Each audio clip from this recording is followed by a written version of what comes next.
एकं नित्यं विमलमचलं सर्वविधि साक्षिभूतं भावातीतं त्रिगुणरहितं सद्गुरुं नमामि। नित्यशुद्धं निराभासं निराकारं निरञ्जनं नित्यबोधं चिदानन्दं तस्मै श्री गुरुवे नमः। तस्मै श्री गुरुवे नमः। तस्मै श्री गुरुवे नमः। सतगुरु भगवान की।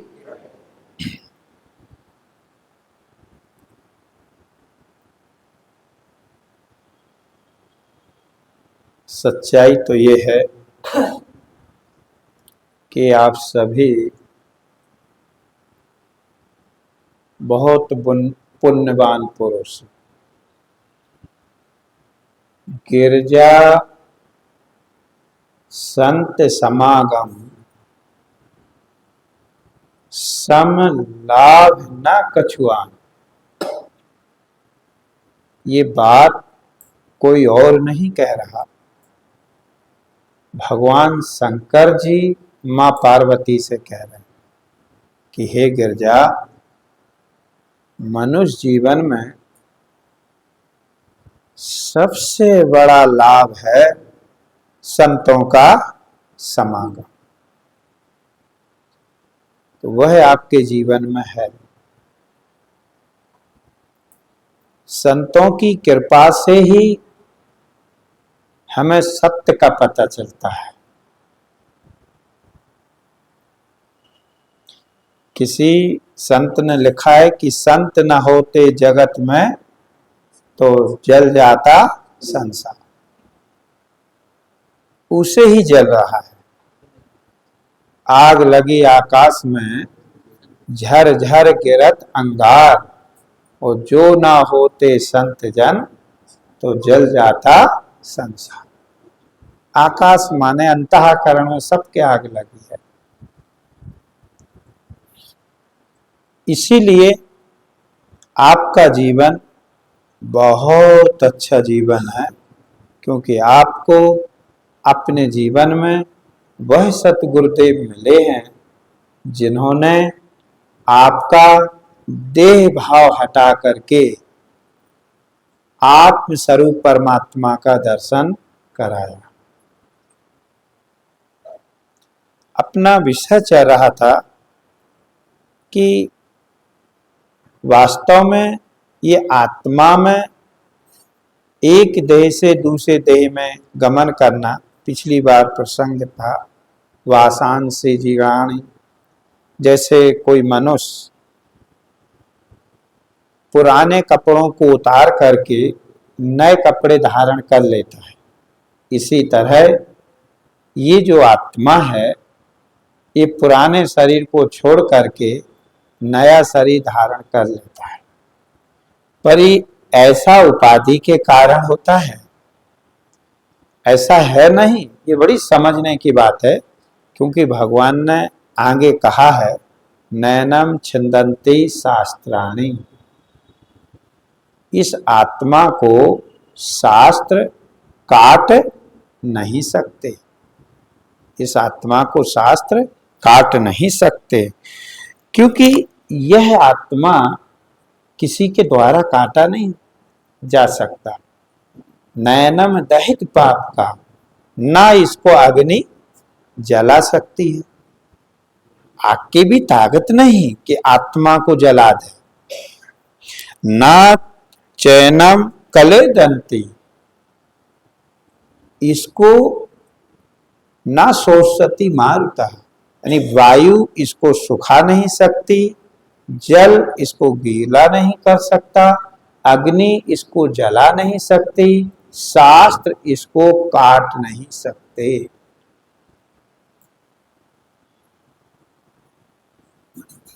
जिस आत्मा की भगवान चर्चा कर रहे, भगवान ने ये बात पहले ही समझा दी कि ना जायते ना मृत्यते। लेकिन मान ली जाए किसी को ऐसा लगता है कि एक देह से दूसरे, तो उन्होंने कहा जैसे आदमी पुराने वस्त्र त्याग देता, नए वस्त्र धारण कर लेता, ऐसे ही अज्ञान युक्त जो आत्मा है वो पुराने शरीर को छोड़ करके नए शरीर धारण कर लेते। अब देखना आप कि ना इसे जलाया जा सकता, ना इसको काटा जा सकता, ना इसे वायु सुखा सकती है, ना जल इसको गीला कर सकता है। अब यहां दो ही बातें हैं, सूक्ष्म शरीर में भी ये लक्षण है, सूक्ष्म शरीर भी नहीं जलता, नहीं गलता, लेकिन भगवान सूक्ष्म शरीर के लिए आत्मा सत्य करके यहां बिल्कुल संबोधित नहीं कर रहे, क्योंकि भगवान ने आगे लिखा है अच्छेदो अयम आद्वाह अयम आकलेदः अशोच एव चाह नित्यः सर्वगतः स्थाणु अचलो अयम सनातनः। ये बात सही है कि इस आत्मा का छेदन नहीं किया जा सकता, इस आत्मा को अग्नि जला नहीं सकती, आद्वाह, ना ये गीला हो सकता और ना ही इसे वायु सुखा सकती। लेकिन यह भगवान आत्मा के स्वरूप का लक्षण बता रहे, क्या कह रहे कि नित्यः सर्वगतः, जो नित्य हो, सर्वगत माने सब जगह हो, स्थाणु अचलो अयम सनातनः। ये स्थाणु एक उदाहरण दिया गया, अचल स्थिर, जैसे जो स्थाणु होता है ना, कोई पेड़ कटा हुआ जो नजर आता है ना, वो स्थिर होता है जिसको अपन ठूंठ बोलते हैं। ऐसे ही आत्मा अचल है, ये क्रियावान नहीं होती। अब विचार करना है, देखो सूक्ष्म शरीर इन्हीं पंचभूतों से रचा है, इसीलिए इन्हीं पंचभूतों में विलीन भी हो जाता। पर सवाल इन पंचभूतों का नहीं है, भगवान समझाना चाहते हैं कि हे अर्जुन, तू नित्य है, तू सर्वगत है। नित्य कहने से जिसमें परिवर्तन ना हो, किसी तरह से जिसका अभाव ना हो, और सर्वगत कहने से, अब कभी कभी देह से मैं अलग हूं लेकिन मैं सर्वगत नहीं हूं, सब जगह नहीं हूं लेकिन नहीं। अब देखें आप, भिन्न भिन्न शरीर हैं, पर भिन्न भिन्न शरीरों में जो जानने वाला है वह एक है, वह अलग अलग नहीं है। इसलिए जो जान रहा ना, इसको ही नित्य कहा। जो जान रहा है ना, यही सर्वगत है, और जो सर्वगत है ना, वही नित्य है और वही अचल है। देह सर्वगत भी नहीं है और नित्य भी नहीं है, सर्वगत भी नहीं है, सब जगह नहीं है, और नित्य भी नहीं है, बदल जाता। आप नित्य भी हैं और सर्वगत ही है, आप अचल हैं और सनातन हैं। अब देखो, जब अपन सनातन धर्म की जय बोलते हैं, इसका तात्पर्य है जो अचल है, जो स्थिर है, जो सर्वगत है, वो ब्रह्म को ही यहाँ सनातन कहा गया। सनातन किसी और को नहीं कहा गया। पर इस जो आत्मा है, इसे अज्ञानता के कारण जब देह आरोप कर लेता है, तब देह के कारण यह एक देह से दूसरे देह में जाता हुआ नजर आता है, पर ये जाता नहीं। तुलसीदास जी ने लिखा है कि नयन दोष होता है, किसी किसी को आपने देखा हो, पीलिया रोग हो जाता है। नयन दोष जा कहो जब होई, और पीत वरण सस है, तब सोई।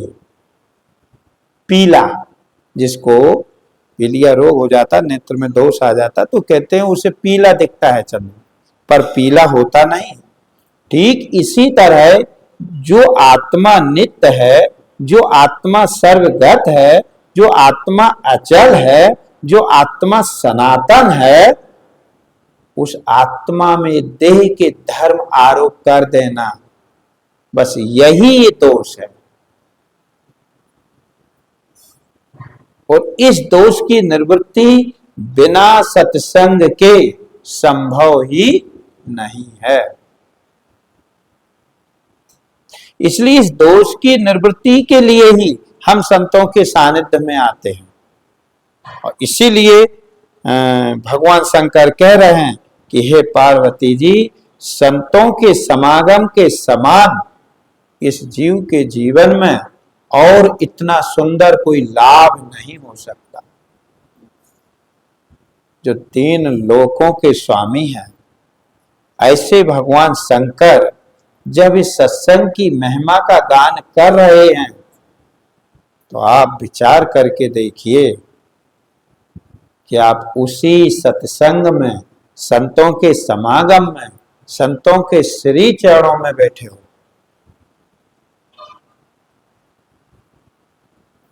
और संतों के श्री चरणों में बैठने का लाभ क्या है?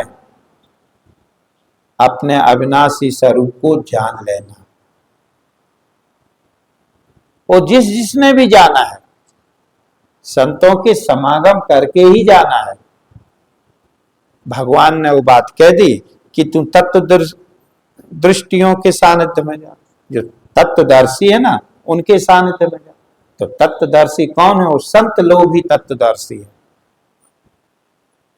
इसीलिए जिस आत्मा का प्रसंग चल रहा है, भगवान कह रहे हैं कि हे अर्जुन, तू ऐसा है कि तुझे ना आग जला सकती, ना वायु सुखा सकता, ना जल गीला कर सकता। अब देख लो, ना अस्त्र तुम्हारा छेदन कर सकता, नाश कर सकता। और फिर खुद अनुभव करके देखो कि ऐसा मैं हूं कि नहीं। पर यदि देह भाव लेकर देखोगे तो जो नीचे नित्या सर्वगता स्थाणु अचलो अयम सनातनः, पर ऐसा नहीं देखेगा। और यदि ऐसा देखोगे तो आप अपने को देह रूप नहीं देखोगे, क्योंकि आप हो ऐसे।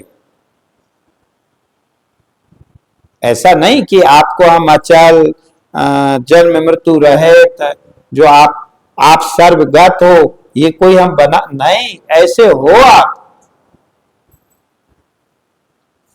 इसलिए आपको ऐसा पता, क्योंकि यही दुखों का कारण है।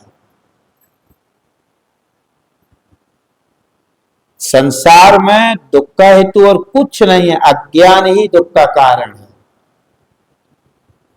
और जन्म और मृत्यु ही सबसे बड़ा दुख है।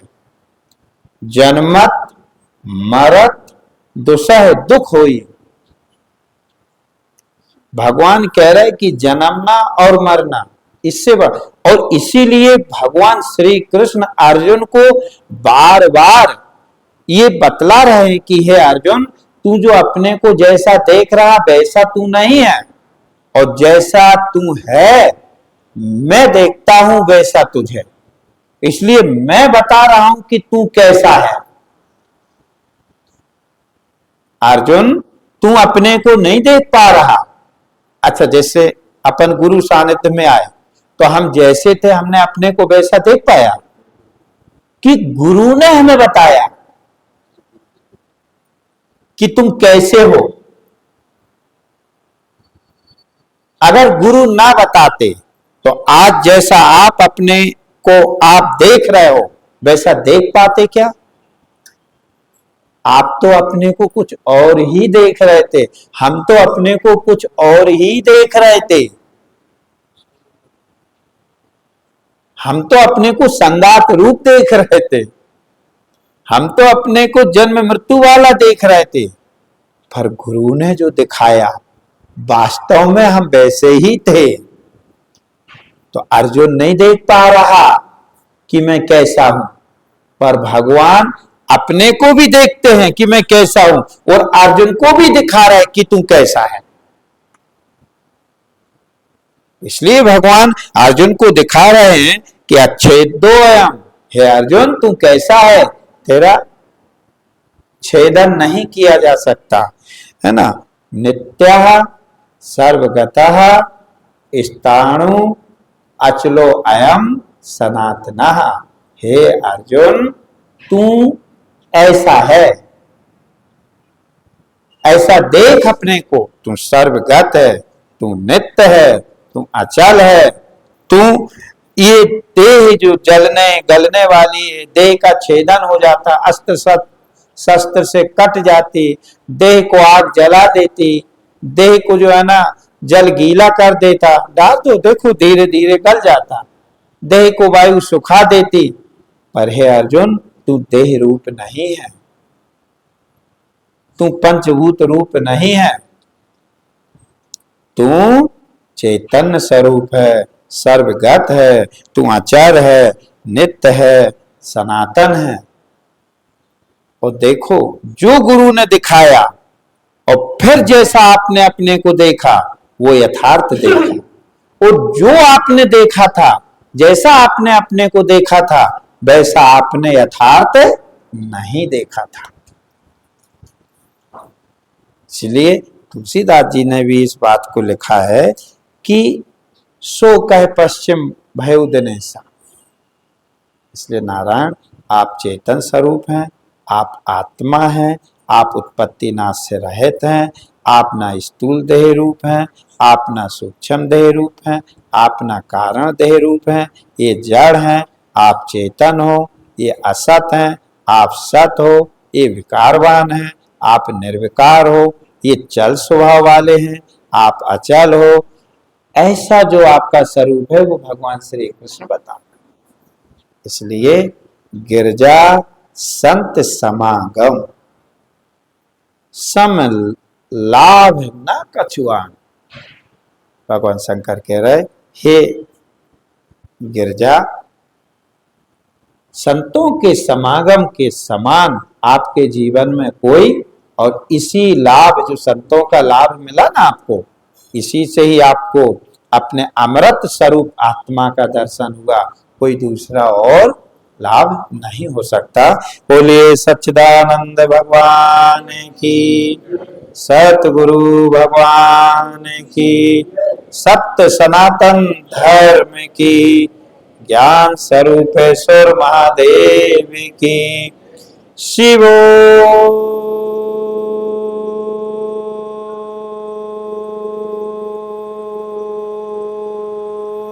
हम, शिवो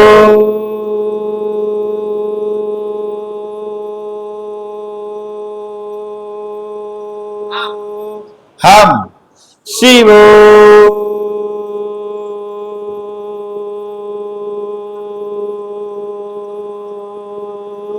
हम। सतगुरु भगवान की।